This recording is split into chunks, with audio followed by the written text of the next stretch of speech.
कुछ example, simple example हम लोग देखते हैं जो बोर्ड एग्जाम में पूछा जाएगा। पहला है कि 2/3k and 5k/8 are in AP. Find value of k. k का वैल्यू निकालना है यदि ये तीन टर्म AP में है। तो डिफरेंशियल से निकालेंगे। Since 2/3k 5k/8 are in AP, ये AP में है तो डिफरेंस क्या होगा, इक्वल होगा। Second term minus first term equal to third term minus second term. इसको आप सिंबल में भी लिख सकते हैं, T2 minus T1 equal to T3 minus T2। और जो टर्म दिया हुआ है नंबर उसको पुटअप कर देंगे। k minus 2/3 equal to 5k/8 minus k होना चाहिए। इसी को सोल्व कर लेंगे, k का वैल्यू निकल जाएगा। एलसीएम ले लीजिए, 3k minus 2/3 equal to 5k minus 8k/8। तो 3k/2/3 इक्वल टू ये हो जाएगा माइनस 3k/8। क्रॉस कर लेंगे तो 24k माइनस 16 इक्वल टू इधर से हो जाएगा माइनस 9k। एक साइड लाएंगे, 24k plus 9k equal to 16 यानी 33k equal to 16। Therefore k equal to 16/33। ये k का मान निकला। इसी तरह दूसरा क्वेश्चन है, if 2/7 x 7/2 are in GP, find value of x।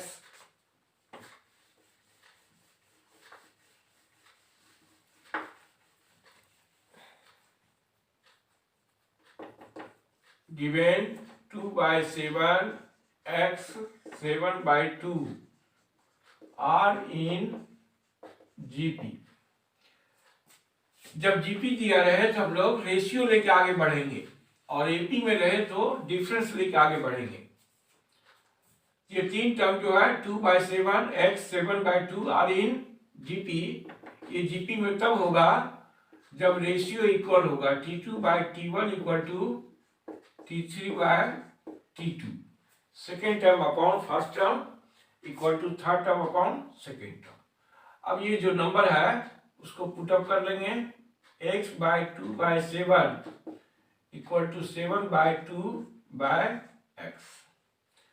अब ये 3 में है तो उसको 2 करने का आवश्यकता नहीं, चूंकि ये नंबर एक दूसरे का रेसिप्रोकल है तो सीधे क्रॉस कर लेंगे। x into x equal to हो जाएगा 7/2 इंटू 2/7, इस कैंसिल हो जाएगा। x square equal to 1, therefore x equal to plus minus under root 1 यानी प्लस माइनस 1 मिला। तो x का दो वैल्यू मिलेगा, +1 और -1 मिलेगा। बहुत सिंपल क्वेश्चन है। अगला क्वेश्चन है कि if third term of GP is 4, एक जीपी का थर्ड टर्म यानी तीसरा पद 4 दिया है तो find product of first 5 term. तो शुरू से 5 पद का गुणनफल निकालना है। ये क्वेश्चन नंबर आपका 3 है। Given third term equal to 4। Third term को हम लोग क्या लिखेंगे, सीधे डायरेक्ट लिखना है तो a r स्क्वायर लिखिए, चाहे तो ए आर का पावर 3 माइनस 1, मतलब हो गया A R square equal to 4। ये एक इक्वेशन बन जाएगा जिससे कुछ निकलेगा नहीं, क्योंकि यहाँ अननोन में एक ए है, दूसरा आर है। अब आगे हमको निकालना है find product of first 5 term. तो therefore product of first 5 term. तो जनरल में जो जीपी हम लोग मानते हैं उसी को लेकर आगे बढ़ेंगे। फर्स्ट टर्म हो गया ए, अगला टर्म हो गया ए आर, उसका अगला टर्म हो गया A R square, A R cube, A R 4। तो ये 5 टर्म का प्रोडक्ट है। अब इसमें ए कितने बार मल्टीप्लाई है, तो ए आपका 5 बार मल्टीप्लाई है, तो ए का पावर 5 कर लेंगे। और आर चूंकि मल्टीप्लाई में है तो पावर 8 हो जाएगा, 1 प्लस 2 प्लस 3 प्लस 4, यानी ये हो गया ए का पावर 5 इंटू आर का पावर 10 हो गया। अब चूंकि ऊपर हमको मालूम है A R square equal to 4, इसलिए इसको इसी टर्म में लिखने की कोशिश करेंगे। तो किस तरह लिख सकते हैं, ए आर स्क्वायर का पावर 5 लिख सकते हैं। अब इक्वेशन 1 से 5 का वैल्यू पुट कर देंगे, तो 4 का पावर 5। 4 का पावर 5 का मतलब हो गया 4 को 4 बार मल्टीप्लाई करेंगे तो आप उसको मल्टीप्लाई करके लिख लेंगे जो आएगा। तो ये आंसर होगा 4 का पावर 5। तो सिंपल क्वेश्चन है, लेकिन क्वेश्चन को आपको समझना है कि एक जीपी है जिसका थर्ड टर्म 4 दिया हुआ है और निकालना क्या है, तो प्रोडक्ट ऑफ फर्स्ट 5 टर्म निकालना है। शुरू से 5 टर्म का प्रोडक्ट निकालना है। तो 5 टर्म का product T1 T2 T3 T4 T5 को जनरल में लिखें, इसको मिला लेंगे और मिलाने के बाद a to the power 5 r to the power 10 आया, उसको इस तरह से लिखिए ए आर स्क्वायर का पावर 5। अब ए आर स्क्वायर इक्वेशन 1 में दिया हुआ वैल्यू 4, तो ये आंसर आपका हो जाएगा 4 का पावर 5, या 4 को 5 बार मल्टीप्लाई करके जो प्रोडक्ट आएगा वो लिख लेंगे। अगला क्वेश्चन है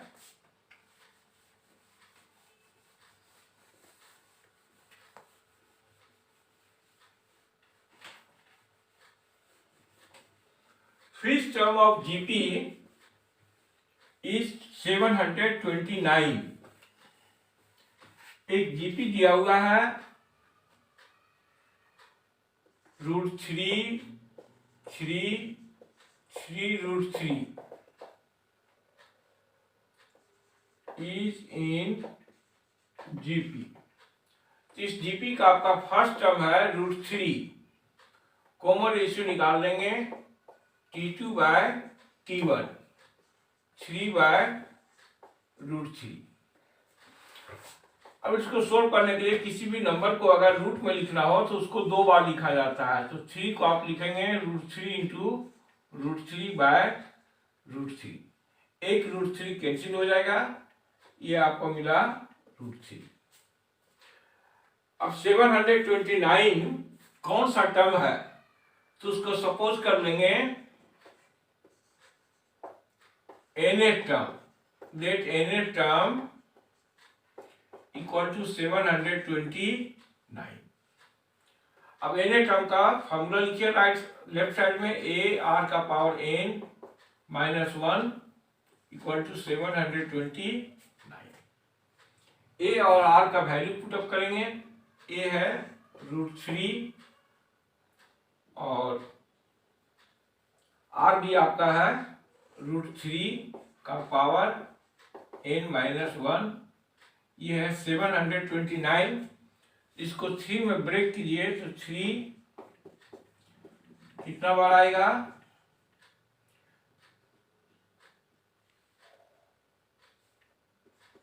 ये आपका 6 टाइम्स आएगा। अब ये दोनों पावर को मिक्सअप कर लेंगे, ये √3 का पावर यहाँ 1 समझेंगे, ये हो जाएगा √3 का पावर n-1 + 1 और इधर हो गया 3 का पावर 6, 1 1 आपका कैंसिल हो गया, तो ये हो गया √3 का पावर n और इधर हो गया 3 का पावर 6। अब एक तरफ बेस में है √3 और दूसरी तरफ बेस है 3, तो दोनों तरफ बेस यानी आधार को इक्वल करेंगे। उसके लिए आइदर आप इधर √3 का स्क्वायर लिखिए या इसको लिखिए 3 का पावर 1/2, दोनों चीज आप लिख सकते हैं। ऐसे भी लिख सकते हैं √3 का स्क्वायर का पावर 6, यानी ये हो गया √3 का पावर 12 और इधर भी है √3 का पावर n। अब दोनों साइड बेस क्या है, इक्वल है, तो पावर जो है वो इक्वल होगा, इसलिए n = 12। यही आपको कहलाएगा number of term, number of term, n = 12 मिला। तो जब n का वैल्यू निकालना है तो बेस को इक्वल करना होगा, और जब किसी क्वेश्चन में कॉमन रेशियो निकालना हो तो पावर को इक्वल करके हम लोग कॉमन रेशियो निकाल लेंगे। अगला क्वेश्चन है, ये भी सेम क्वेश्चन है आपका इसी तरह का। एक जीपी दिया हुआ है 1/27 + 1/9 + 1/3 और लास्ट टर्म आपका है 243 इज इन जीपी।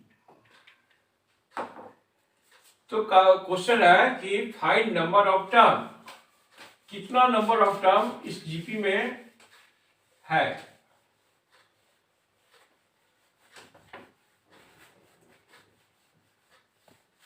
ये भी प्रीवियस क्वेश्चन के जैसा ही है जो अभी हम लोग देख रहे थे। अगला क्वेश्चन है कि 1/27 + 1/9 + 1/3 + ... 243 is in GP. Find number of terms, term की संख्या निकालना। तो फर्स्ट टर्म यहाँ है आपका 1/27, कॉमन रेशियो निकाल लेंगे second term by first term. तो सेकेंड टर्म है 1/9, फर्स्ट टर्म है 1/27। इसको सोल्व करेंगे, नीचे का रेशियो जो है उसको रिवर्स करके लिखेंगे, तो 9 से ये कैंसिल हो गया 3, यानी कॉमन रेशियो मिला 3। अब जो लास्ट टर्म दिया हुआ है 243, लास्ट टर्म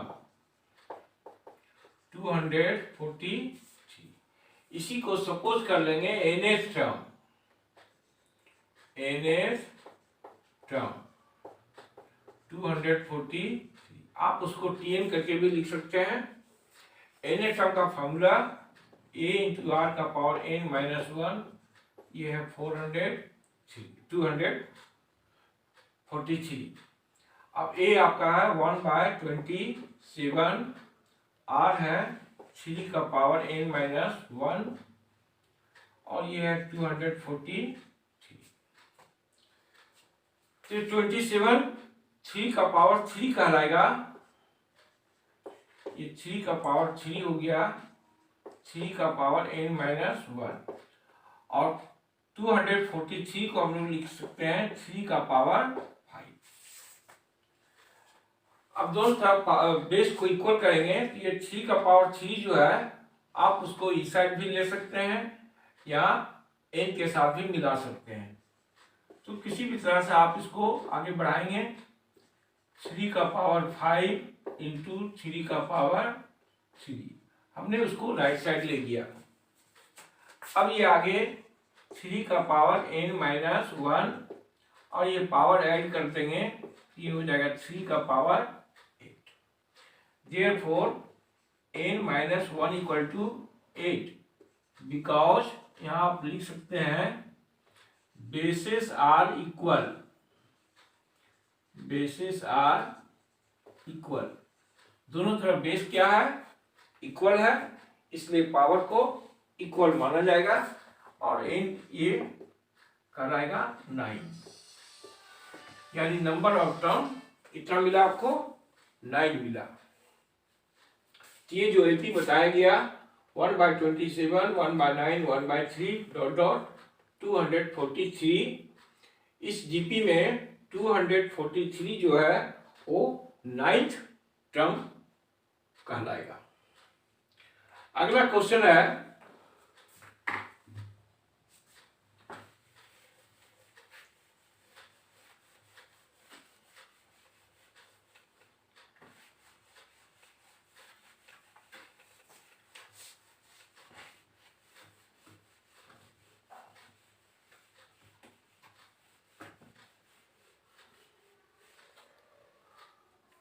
अगला क्वेश्चन आपका है कि जीपी ज्योमेट्रिक प्रोग्रेशन का 2 जनरल टर्म आपको दिया गया है, एक 5वां टर्म और दूसरा 8वां टर्म। तो आपको जीपी निकाल के बताना है कि जीपी क्या है।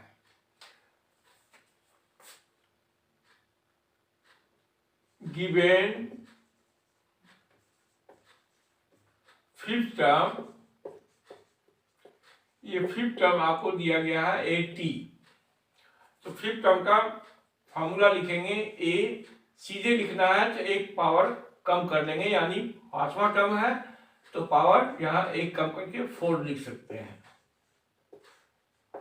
या अगर फॉर्मूला में पुटअप करना है तो यहाँ 5 - 1 लिखिए, आगे जाके पावर 4 कीजिए। अगला है 8 टर्म, 8 टर्म आपका है 640, ये हो जाएगा ए आर का पावर 7 640, इसको मान लेंगे इक्वेशन 2। जब हम लोग क्वेश्चन एपी का डील करेंगे तो दोनों इक्वेशन को आपस में सब्ट्रैक्ट करके आगे बढ़ेंगे, और जब जीपी का क्वेश्चन डील करेंगे तो चूंकि यहाँ टर्म जो है वो पीछे के टर्म का मल्टीपल के रूप में आगे बढ़ता है, तो ये सब्ट्रैक्ट करने से सॉल्व नहीं होगा, इसको डिवाइड करना पड़ेगा, dividing equation 2 by equation 1। Equation 2 को इक्वेशन 1 से डिवाइड करना पड़ेगा, यानी भाग देना पड़ेगा। ए आर का पावर 7 बाय ए आर का पावर 4, राइट साइड में हो गया 640/80, ये आपको कैंसिल करके 8 मिला, ए कैंसिल हो गया। अब आर का पावर ऊपर 7 है, नीचे 4 है, जब इस पावर 4 को ऊपर ले जाएंगे तो माइनस हो जाएगा, ये आर का पावर हो जाएगा 7 - 4, यानी आर का पावर क्यूब हो जाएगा, और ये जो 8 है उसको हम लोग 2 का पावर क्यूब लिखेंगे, तो आर का पावर 3 और 8 को आप लिखिए 2 का पावर 3। अब देखिए दोनों तरफ पावर को इक्वल किया गया, तो ये जो बेस है ये इक्वल हो जाएगा, therefore R equal to 2, because power को इंडेक्स भी कहा जाता है, पावर आर इक्वल, पावर्स क्या है, इक्वल है दोनों side, powers are equal both side, दोनों तरफ पावर इक्वल है, इसलिए बेस को इक्वल माना गया, तो ये कॉमन रेशियो आपका 2 निकल गया। अब जीपी निकालना है, जीपी इज, जीपी जनरल में क्या होता है, ए आर स्क्वायर, यही जीपी होता है। तो फर्स्ट टर्म हमारा है, और फर्स्ट टर्म पहले निकाल लेंगे, तो फर्स्ट टर्म निकालने के लिए ये जो कॉमन रेशियो निकला उसको इक्वेशन 1 में पुट कर लेंगे। फ्रॉम इक्वेशन 1 ए आर का पावर 4 इक्वल टू 80, ए 2 का पावर 4 इक्वल टू 80, यानी 16a इक्वल टू 80, ए आपका निकल गया 5। तीसरा फर्स्ट टर्म निकल गया 5। अब जीपी निकालना है, जीपी इच।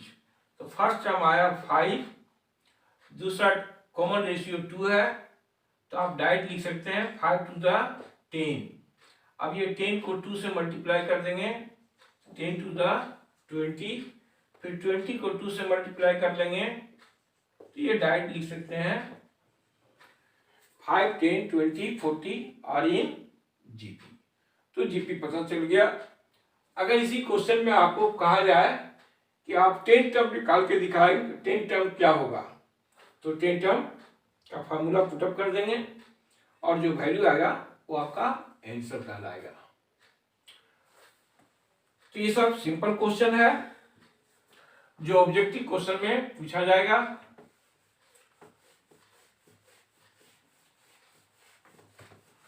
अगला क्वेश्चन है कि किसी जीपी के 3 नंबर का सम और प्रोडक्ट आपको दिया गया है, तो 3 नंबर कौन सा नंबर है उसको निकालना है। इस तरह का क्वेश्चन एपी में आप पहले पढ़ चुके होंगे। वहां हम लोग एपी में स्पेशल नंबर लेके आगे बढ़ते थे, ए माइनस डी, ए प्लस डी। उसी तरह यहां भी जीपी का 3 स्पेशल नंबर लेके आगे बढ़ेंगे इस तरह से। Let 3 numbers in GP be. First number suppose करेंगे A by R, second A और थर्ड को ए इंटू आर। इस तरह का नंबर इसलिए सपोज किया जाता है कि जब इसका प्रोडक्ट लेकर आगे बढ़ेंगे तो आसानी से ए का वैल्यू मिल जाएगा। तो यहाँ एक कंडीशन है सम और दूसरा कंडीशन है प्रोडक्ट। तो पहले सम लेके ना बढ़ें, पहले प्रोडक्ट लेके बढ़ेंगे तो ए निकलेगा। और यही क्वेश्चन अगर एपी में है तो सम लेके पहले पढ़ेंगे, सम के कंडीशन से आपको ए मिलेगा। प्रोडक्ट ऑफ नंबर्स, ये प्रोडक्ट ऑफ नंबर क्या है 1 है, यानी A by R into A R equal to 1। ये कॉमन रेशियो जो आर है कैंसिल हो जाएगा, A into A equal to 1, A का पावर 3। इधर 1 है तो उसको हम लोग 1 का पावर 3 लिख सकते हैं। देयरफॉर ए इक्वल टू क्या हो गया 1 हो गया। तो ये आसानी से ए का वैल्यू निकल गया प्रोडक्ट का कंडीशन से, गुणनफल का कंडीशन से। अगला कंडीशन है सम ऑफ नंबर। ये आपको दिया है 39/10। तो जो नंबर है उसको प्लस करके लिखेंगे A by R plus A into R equal to 39/10। अब ए का वैल्यू आप पुट कर लेंगे,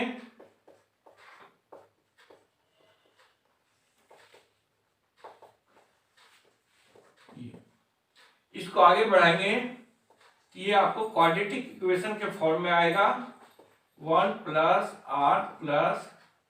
are square equal to 39/10। Cross कर लेंगे तो 10 plus 10r plus 10r square equal to 39। एक साइड ले आइए, 10r स्क्वायर, ये 39 इसमें माइनस होगा तो बच जाएगा आपका 29r प्लस 10 इक्वल टू 0। तो इस तरह से जब ए का वैल्यू पुट करेंगे तो इक्वेशन क्वाड्रेटिक इक्वेशन के फॉर्म में मिलेगा, उसको फैक्टर कीजिए 10 इंटू 10 100। 100 का दो फैक्टर इस तरह करना है कि उसको ऐड करके 29 आए। तो उसको क्या लिख सकते हैं हम लोग, -25r -4r लिख सकते हैं इस तरह से। -25 -4 मिलके हो गया -29, और जब ये दोनों को मल्टीप्लाई करेंगे तो हो जाएगा 100r²। अब अगला स्टेप है कि दोनों में कॉमन निकालेंगे। कॉमन आपका निकलेगा 5r, ब्रैकेट के अंदर आएगा 2r -5। उसी तरह ये दोनों में कॉमन निकालेंगे तो 2 ब्रैकेट के अंदर बचेगा 2r -5। अगेन कॉमन निकालेंगे तो 2r -5 इंटू 5r -2। इस तरह से r का दो वैल्यू मिलेगा, एक 5/2 और दूसरा इसी का रेसिप्रोकल मिला 2/5। तो इस तरह से पहले सोल्व करना होगा। याद रखना है कि जब इस तरह का क्वेश्चन जीपी में है तो पहले प्रोडक्ट लेके बढ़ेंगे, बाद में सम लेके बढ़ेंगे। जब इस तरह का क्वेश्चन एपी में हो तो पहले सम को लेके बढ़ेंगे, बाद में प्रोडक्ट को लेके बढ़ेंगे। अब हमारा ए और आर मिल चुका है, इसलिए नंबर भी आसानी से मिल जाएगा। Therefore 3 numbers, नंबर क्या था मेरा, a/r, a/r। ए है 1 और कॉमन रेशियो मिला 5/2। ये हो गया 1 और 1 इंटू 5/2। यही आपको नंबर मिला 2/5 1 5/2। अब अगर सेकेंड वैल्यू पुटअप करेंगे तो यही नंबर इस साइड से हो जाएगा, ये कहलाएगा 5/2 1 2/5। तो ये दो तरह का नंबर मिला, एक 2/5 1 5/2, या दूसरा नंबर मिला 5/2 1 2/5। तो इसी तरह का और भी क्वेश्चन आपको बुक में अवेलेबल है, आप उसको बना सकते हैं। अगले क्लास में हम लोग जीपी का सम पढ़ेंगे, यानी कोई जीपी दिया हुआ है उसका टर्म का योगफल निकालने का फॉर्मूले के बेस क्वेश्चन देखेंगे।